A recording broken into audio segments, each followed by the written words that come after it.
Audio Jungle. Hi everyone, my name is Nur Alisha binti Shamsul Anwar. Hi, my name is Nur Haida binti Hasanuddin. Hi, I'm Ajin Iza and we are from Group 4.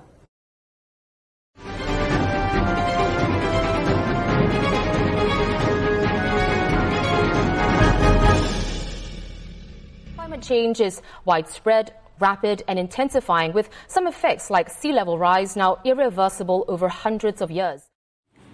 Based on the compilation of news earlier, IPCC warns that Singapore should brace themselves against the brunt of climate change in the upcoming years. Why so? Let's explore a few of the climate change issues faced by Singapore. The first issue faced by Singapore is the threat of rising sea level.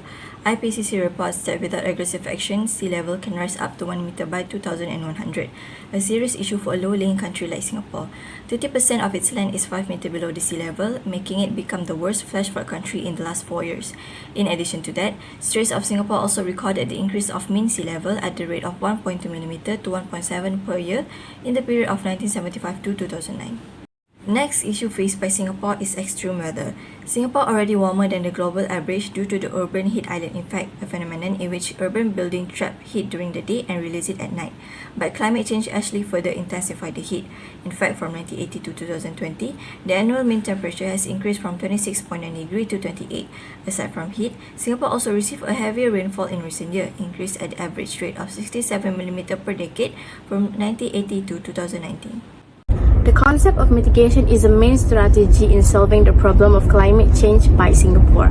Mitigation is the action of reducing the severity, seriousness, or painfulness of something. The government has introduced Mandatory Energy Labelling Scheme (MALS) and Minimum Energy Performance Standard (MEPS) to improve the energy performance of home appliances standard and promote energy efficiency to households. The implementation of MELAs in 2008 made it mandatory for air conditioners and refrigerators, which are energy-intensive home appliances, to carry energy label, while MEPS were implemented in 2011 to prohibit sale of appliances models that do not meet the minimum specified energy efficiency level. Next is shifting travel demand to low-emission modes and reducing vehicular emission. Government is encouraging the use of cycling and walking for a short distance trip. Today, 200 kilometers of sheltered walkways from transport nodes to homes and public amenities have been built. A further 115 kilometers of these sheltered walkways will be added by 2040. In addition, Singapore's target for the public transport capital share during morning and evening for peak hours reached to 75% by 2030. The next strategy focuses on adjusting the climate effect to moderate the negative impact of climate change, which is known as adaptation strategy. As mentioned by Alicia before, Singapore has experienced a sea level rise, and in the latest IPCC report, researchers has predicted 1 meter sea level rise in Singapore by 2100. Therefore, the government is currently working out on minimizing the rate of rise by employing coastal protection. The current effort is to defend the coastal areas from erosion, where they have constructed wall and stone embankments that covers 70 to 80% of Singapore coastline.